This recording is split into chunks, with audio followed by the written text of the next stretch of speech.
Hello and welcome back to the Attacking 2 podcast. Today with a big debate. Big, we only three people on here, but the debate is about the big topic. SARRI in, SARRI out. We have one on one side, that is Jack Waterman. He joins us. You know him maybe from 100% Chelsea. He did some stuff there. Delighted to have you on, Jack. Yeah, it's a pleasure, guys. I'm thankful that you invited me on, and I'm ready to put forward some points. What I will say though, is just before we get started, now as much as I'm SARRI out, if he proves me wrong, that's fine. That's fine. I'm fully prepared to have my points taken apart by SARRI himself. Well, I'm all I can say is I'm really looking forward to it because on the other side we have Jimmy. You know him; he's my co-host here on the Attacking 2 podcast. All links of all the people in the description below, as per usual. I will host that one, maybe add some opinions as well. But let's get into it with one question. Are you listening? Damn.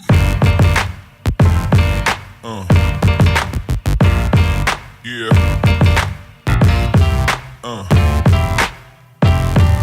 All right. Before we, however, start with the discussion, we will shortly, say a few words about the defeat against Liverpool yesterday, and I'll let Jack start more or less with everything he wants to say about the 2-0 at Anfield.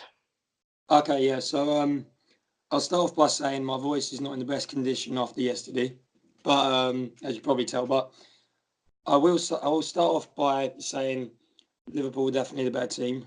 I can't say anything else. I want to start by talking about the substitution at half time, Hudson-Odoi for Higuain. I have no idea. Based on the second half performance of Higuain, I've got no idea why we did it. I mean, Hudson-Odoi is the type of person now who probably needs to get game time. He wasn't having a terrible first half, and I didn't think we were playing too badly either in the first half. I question why he took him off, and I still don't really know why. But to be fair, was kind of like he had 10 or 15 minutes into the second half, didn't he, Hudson-Odoi? I think it was 10, yeah. Well, okay. So, I thought I was hoping he'd give him more time anyway, personally. And for the way Higuain played, I mean, a lot of the time he spent on the wing for some reason, and he wasn't offering an option. Now, I know Hazard did start in the middle, but obviously Hazard had those two chances in the second half through the middle. Obviously, one hit at the post on. I don't know. It seemed a bit jumbled in the second half. Yeah, I think that's a fair assessment.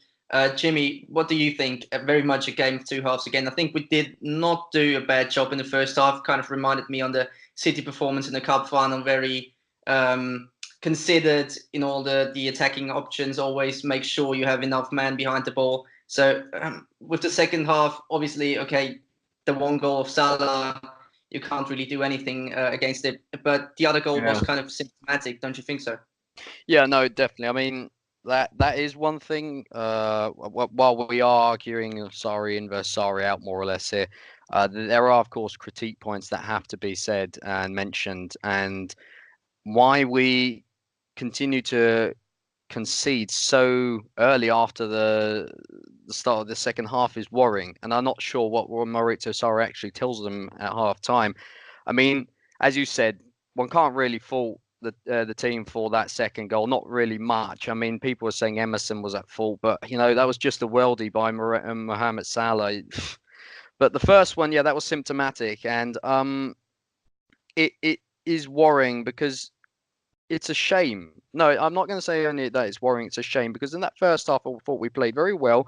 We didn't let them really. Did they even have a real good chance? Not really, right? I mean, I'm not saying we had good chances. It was close.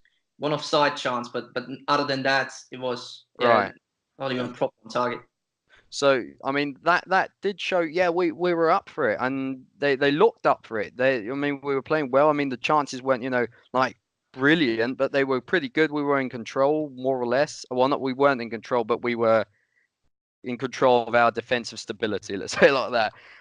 But I don't know that everything just collapsed in that way, it's saddening because, you know, I have to say though, losing 2-0 to Liverpool against this Liverpool side isn't something that is rare. You know, it can happen. I mean, they've got some big scalps this season, so I don't think one can be saying, yeah, you know, this is an apocalypse. We have to, you know, Sarri out. We have to kick him out for this. It's ridiculous, you know, because one goal that was clearly not on Sarri, and one goal, well, yeah, but.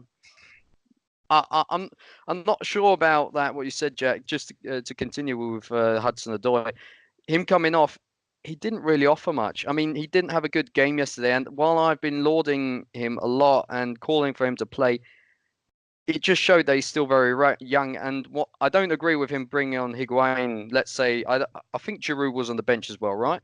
Yeah. Well, that's what I was going to say.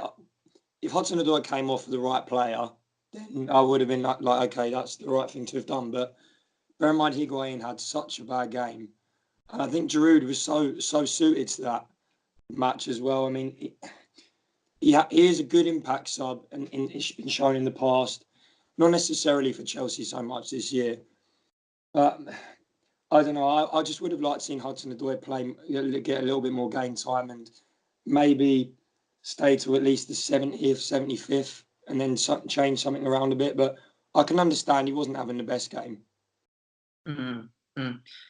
In my opinion, just also to give a brief review of the game, it kind of like it felt like a mid-table side going to one of the top boys from our side, and the reason I'm saying that is like if you are a West Ham fan, you find yourself very often saying, well, if we only had scored and if we only hadn't conceded that and if he puts the foot right in that situation, we could have maybe nicked a draw or anything. And it kind of felt like exactly that yesterday because at the end of the day, there's levels to this. And if you can play against Liverpool a good first half, you can play also good 80 minutes against them. But if you don't have the class to finish your chances and if you don't have the class to necessarily make every single opportunity you have to go in the opponent's box a real chance, but rather play sideways as we did yesterday, you find yourself not scoring and then conceding in one unlucky scenario and then conceding another one where you can't really do anything. And at the end of the day, you find yourself with a defeat back home. And, you know, that's just frustrating that we have to say, all right, maybe the team is just better than us and it's Liverpool and we're Chelsea and we shouldn't really be saying that. And the second thing is, and that can't really be anyone's fault, it's just momentum, I guess. Liverpool has some momentum on their side. They are in a title challenge. We are struggling against Slavia Prague for 85 minutes. And at the end of the day, it comes down to this sometimes that one team is on the run and the other one is more or less struggling and also low on confidence. And that's why we lost, unfortunately. But yeah, substitutions, one big thing. Also a big thing, in my opinion, was the lineup with the false nine. I can't fault Sarri for that. I think that's something that worked out against Manchester City. So I was always in favour of trying it against Liverpool. What's your opinion on that, Jack? Personally, I don't think false nine was the right thing to have done. One of the main examples I'll use is the West Ham game recently. Now, Hazard is one of the best in the world in that left wing position. And if we take West Ham, he was well class that game. And I was sort of hoping he'd follow on that momentum. Because it's quite... I'm not a massive fan of when somebody's playing really well in one position to try and move them to somewhere else. Because I think it disrupts the flow of the play. I'm not really sure the word to use, but I know I would have liked to have seen Giroud start that game personally and then Hazard play on the wing.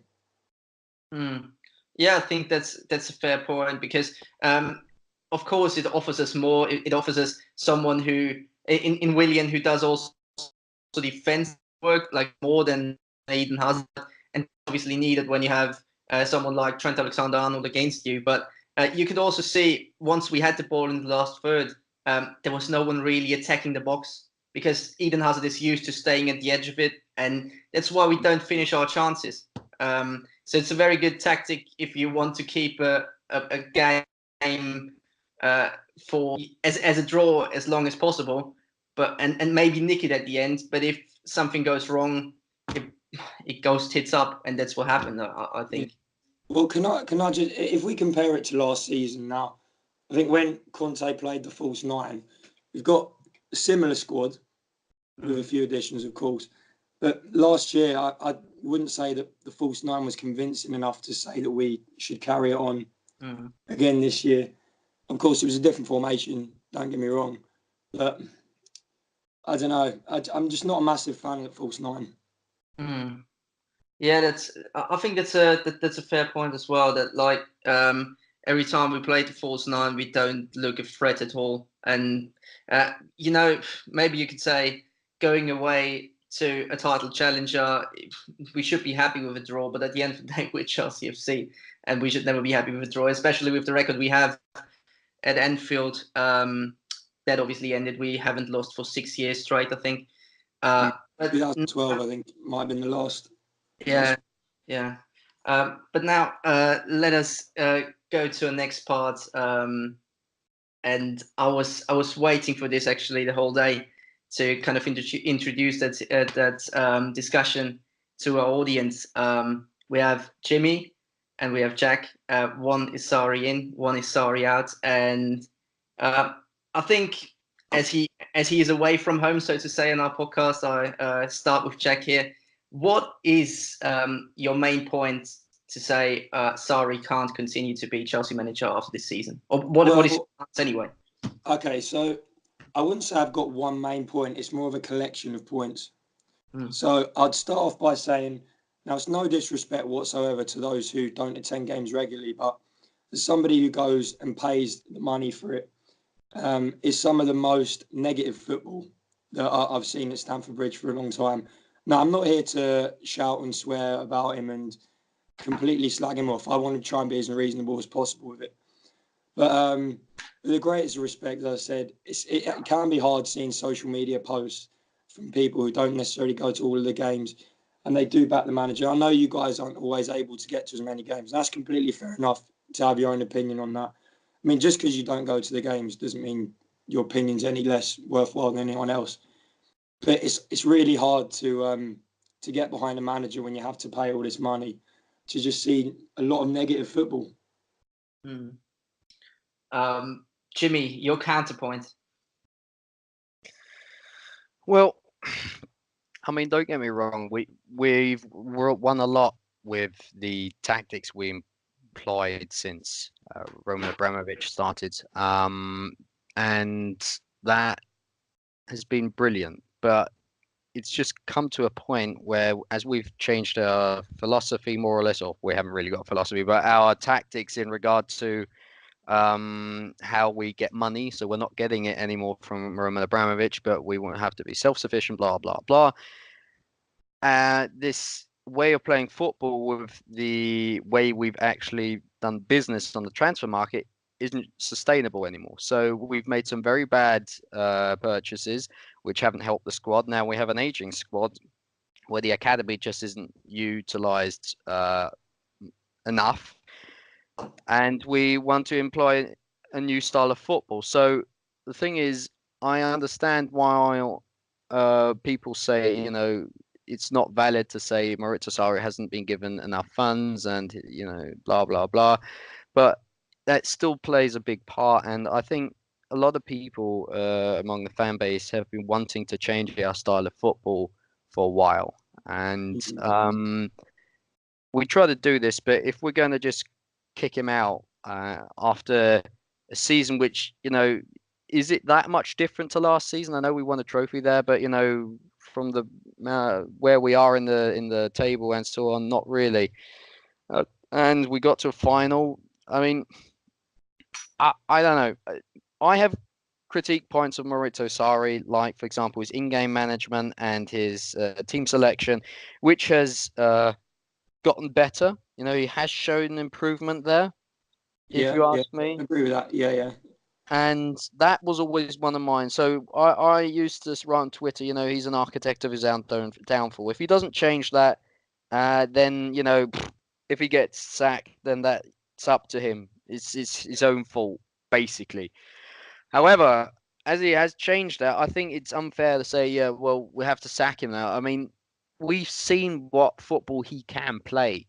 I'm not. I understand. I'm not sure if you said this here or in Prague, Jack, but that one can't necessarily play Napoli's football in the Premier League.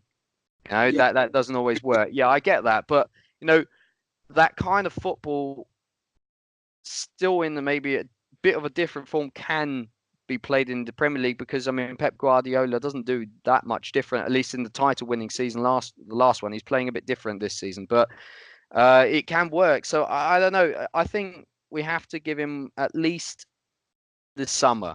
When it's no point really getting a new coach anymore anyway, because with the transfer ban, who would want to come in? It's ridiculous. So the situation we're in, basically. So yeah, I don't know. I think people are being too harsh, while there are points that are fair to be criticised. okay, well, I'll tell you what. So if we talk about obviously when I was talking to you about the Napoli thing and transferring it over to the Premier League, the thing that I've seen this season, and even since Sarri has changed the formation and started playing Hudson-Odoi and Ruben Loftus-Cheek more and Palmieri as well, but I still think that there's so much reliance on that Jorginho, and teams have still managed to work it out. And I think in Italy, personally, you can get away with it, right? The quality of teams not there. The press is not there. But if we look at the difference well, I want to compare it to Conte again, but last season, of course, it was a different formation. But now with this Sarri ball, because it's so based and so focused around possession, most of the possession we do have is in the opposition half, which effectively pushes the back four further up the pitch. So we play a higher line. And that is a lot of the times when we get caught in behind. Now, I totally get that we are lacking pace and fullbacks, of course. But for it to be pretty much almost the same story for most games that we lose, where it's the fullbacks getting caught out and it's pace and pace and pace all the time. For it to not have been worked out by Sarri and for something to not have changed, I don't see why he hasn't done it. What it ultimately comes to, in my opinion at least, is at this moment in time, and in every moment in time I think about it, is there someone out there who could do more with this team? Is there someone, is Maurizio Sarri the best man for the job? And in my opinion, the answer is no. Now, putting the question to Jimmy, do you think there is someone out there who could maybe do more with the stuff that is being given to him? Because it's also a question, as you raised the point as well, that you don't have endless funds and you don't get the backing of the board. The board signs the players most of the time. So we can now say Maurizio Sarri is a footballing genius. Maurizio Sarri knows that, knows this. He's just not understood and he's just not backed, and that's why it's not working. But he will never be understood and he will never be backed. So with the circumstances that he's in, is there any hope that he can do better than he does now? Oh, sorry, muted myself. No worries. So I think that's a twofold question, right? So the first one being that is there someone out there to succeed him, right? And the second one, can he do more, right? Is that right? So yeah. As said before, I don't think there really is a viable option right now that would be a prominent name. So maybe like what was rumored with Steve Holland, John Terry coming in. Would that bring so much success? I already said in Prague as well in this same discussion, people wanting Sarri out because he hasn't won anything like certain critics, but wanting Lampard in makes no sense. He hasn't won anything either, so would this be something that could, taint his legacy? I don't want that. Give him a few more years to develop as a coach and then come back. It's too early if you ask me. So I couldn't think of any other options. Laurent Blanc, no, I really don't want him. And, and Slutsky or what, Goose Hiddink coming back. Christ, please, no. So I can't see, Yardim would have been available during the season, but he's gone back now to Monaco. So I don't know. I can't really see there being good options. I mean, if I'm not mistaken, I saw today a rumor linking us to Javier Garcia from Watford. Would he be so much of a better option to Sarri? I really can't imagine. No, I don't think so. Yeah, so that's the thing. I mean, Eddie Howe as well. No, I don't agree with that. So I don't think there is a better option here, and I think this is exactly the time which we need to give him to show. If if he can do it, he needs a summer. He'll have a full preseason. I think that would be good. And regarding what he can do better, well, as said, consistency in regard to his team management, team selection, and in-game management. Because every time when we thought, finally he's changing his ways, he's reverted back. So I hope he doesn't revert back after this Liverpool win. And what he can do better, I don't know what he can do better in regard to Callum Hudson-Odoi, but what I've heard, it's not looking good. And when he came off yesterday, he ignored Sarri. He completely ignored Sarri, and apparently, I don't want to say who told me this, but family-wise, they're already saying if Starry's staying, Hudson-Odoi gone. So that is worrying. That will be something that has to do better. I don't care how he does it, but he has to fix that relationship to Hudson-Odoi and his family. And otherwise, I and those are the two critique points I have, except from the Hudson-Odoi stuff. So in-game management, team selection has to be consistent better. And otherwise, react. He has to react earlier, maybe in the games. Mm. Yeah. Would you agree, Jack, or would you add some points where he deserves more critique on his side? Well, what I will say in terms of Hudson-Odoi, if I want to branch out, I'd say that is more to do with the motivation and slash the respect of the players towards the manager. Now, in the period of the start of 2019, where things were looking quite bad, Surrey came out in the press and he said, I cannot motivate these players. And your job as a manager, one of your main jobs is to motivate the players when they're not doing well. And if you can't do that, well, we've seen what happens with almost every other club. They just sack their manager. Now, I'm not saying that's the right thing to do. But in this case, I feel like it probably has progressed to a point where it needs to happen.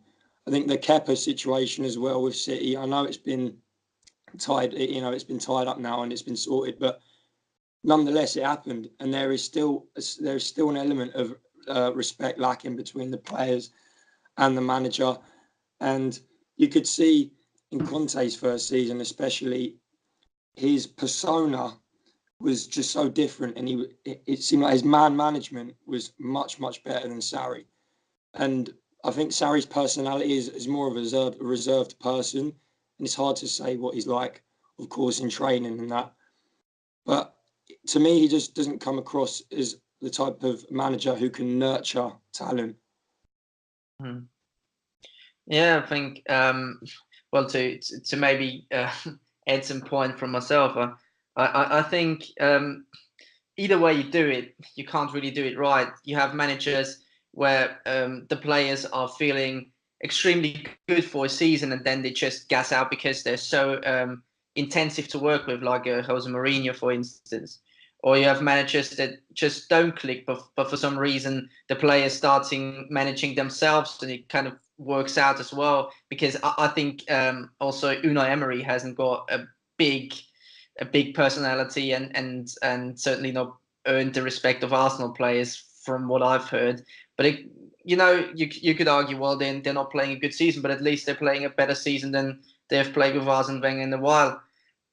So it's hard being a football manager, that's for sure. But I think if you don't have the authority within the club from the first day on, you could never earn that in a year later or maybe half a year later, because once it is gone, I think we all know that going to school or anything, if you don't respect your teacher, you never will. Like something extremely enormous has to happen if you want to change that round, and that's just relationships between normal people, and footballers are obviously not different. They are just human as we are. But maybe adding this point, if certain players, and unfortunately the best ones are going to leave this summer. Maybe also some of the egos and some of the uncertainties within the camp are maybe moving outside the club, and the players that are staying and maybe the players that are coming in, if we have any players coming in, are easier to deal with. Is that kind of a hope for us that we can say, all right, maybe the group of players we have next year will make it easier for Sarri, and then it will work out? What do you say, Jack? I mean, I'd like to open this one up to Jim first, if I could. Yeah, that's a really difficult question, you know. So I can understand you handing it over to me because I'm not sure either. I mean, what I think I'll just bounce this question back to the two of you. What have our players that we've had now for quite a few years shown that could give us the confidence that they will do exactly that? Every time when the manager's been in for a season or two, they've down tooled. They've, you know, they just thrown the toys out the pram and played crap. This time it was a bit earlier, you know, manager just came in. So I think there also the age stuff that comes in, and just that we have underperforming players, etc., etc. I don't know. I think there will certainly be more. They'll have it more in their system, of course, because they've been playing this system for a whole year. So they'd have to be daft not to be better than they were next season as they were this season. Then again, you know what really is worrying, that most teams that do have this system, like for example, if you look at Arsenal, they were crap at the start, like Napoli, where Sarri was at Empoli or Napoli. They were all crap at the start, while we were good at the start, and then suddenly in the middle, it all went to shit, and now it's just been a ping pong. So I don't know. I don't know if our example can be compared to all these new coaches that have come in at other clubs, or for example, Sarri's reign at Napoli beforehand. So to answer your question, probably, but not for sure. Okay, well, it's interesting what you say. I mean, the way I look at it is, at the moment, the player power has definitely become too great, right? And there are definitely players in this side where I think your attitude is completely wrong, right? And you can't go about that. But there's still, I think there's 9 players left from the Conte winning season, so as in the last title winning season. And I understand what you're saying. I can't really justify the fact that they have made like significant differences to the team, but there's players in there who usually, well, if I take David Luiz for example, he's supposed to be one of the most outgoing players in that Chelsea squad, and he just doesn't feel like he's enjoying his football. And could it be down to the way the manager is? Personally, I think so, and I think it has an effect on the other players in the team. Of course, as I said, because David Luiz is one of the biggest characters in the team, you know, other players, I think, will feed off it. And it does create a knock-on effect. But it's hard for me to say too much more on that, really, because it is a difficult question. I think that makes the impression to everyone that we are not a unit. I think we are a broken team mentally. And if you don't have the leaders on your side, you're more or less hopeless as a manager. And that's not only Maurizio Sarri, that's everywhere. I remember actually, because Jimmy said that's not comparable to any other example. I remember Peter Bosch coming into Dortmund, I think 2 years ago, when he went to the Europa League final with Ajax, and then Dortmund acquired him, and they had a brilliant start. Like, they were running away with the title, and then they just blipped, and he was sacked before the end of the season. And kind of what was said at the end of the day was he hasn't had the respect of the players. It just worked out on the basis of a tactical system worked the season before. That can't be said about Chelsea, because the Conte system didn't work. But just when he wanted to bring his own ideas in, the players weren't buying into it, and it all ended up in a mess.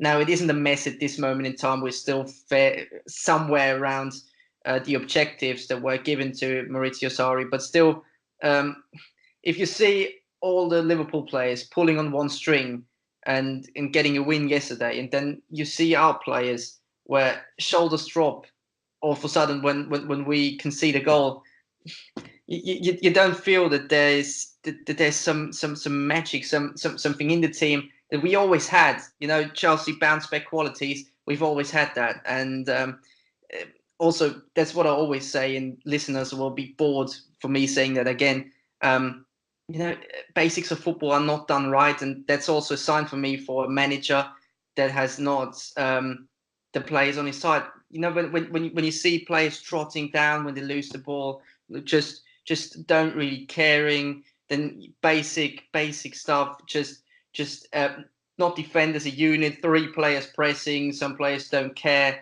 I don't know, you know, it just feels a little bit toxic, and there's not a question of the tactical approach, because I think Sarri is a footballing genius. I mean, if anyone wants to debate me on that, I'm happy to do so.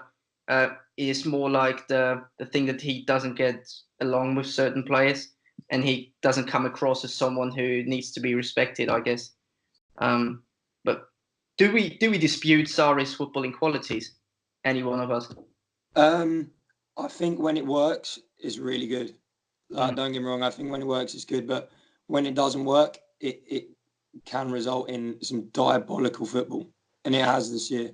Yeah, but Jack, question to that, because I agree with you in that, but I think what plays a part in that is that this team just can't play that system. So when it doesn't work, Napoli's system didn't always work, right? So that, of course, it wasn't as dire as it was in our case, but if you can't actually play the system correctly to 100%, then if it won't work, then of course it's going to be amplified, the negative effect. And the thing is, when Conte's system didn't work, which people have been lauding and say, oh, the good old days, blah, blah, Mourinho's system didn't work, then it was just a well, maybe Mourinho MK1, well, I'll exclude that, but MK2, when that didn't work, same as Conte, it was shit. You know, that I just remind people of that Manchester City game last season where people were just walking around, and that was the worst football game I've ever seen. Yeah, but I'm trying to think what to say here, right? But you know what I would say is just quickly, what gives me the impression that we will ever play Sarri's system to 100%, because I don't get the impression that we ever will. Well, I don't. Well, okay, that's interesting you say that, because one of my personal opinions is if we don't have the transfer ban, then I can't really see. I can see Sarri bringing in some potentially good players, but then again, it will probably just be the board deciding who we get. But if we do have this transfer ban, could you really realistically say that you could trust in him to play the youth players that we've got and that are performing really well at the moment? Personally, I can't see it. I can't either. Jimmy, can you? It's one of those questions where I can't say. I mean, miracles have happened, and but probably not. You know, I will concede that. Yeah, the way things look at the moment, but you know, you have to take into context, of course, all the other shit that's going on with all the racist crap that's going on with the transfer ban. It's as if this club just can't come to rest for a moment, and then as soon as the results don't really go our way, then that makes it even worse. You know, like that the players and the fans and probably the managers will is influenced by all these outside influences, and it just makes everything worse in the whole atmosphere.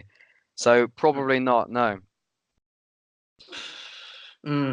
So where do we go from here? So realistically, we can say now, all right, Sarri is not going to introduce enough youth players to satisfy the fans.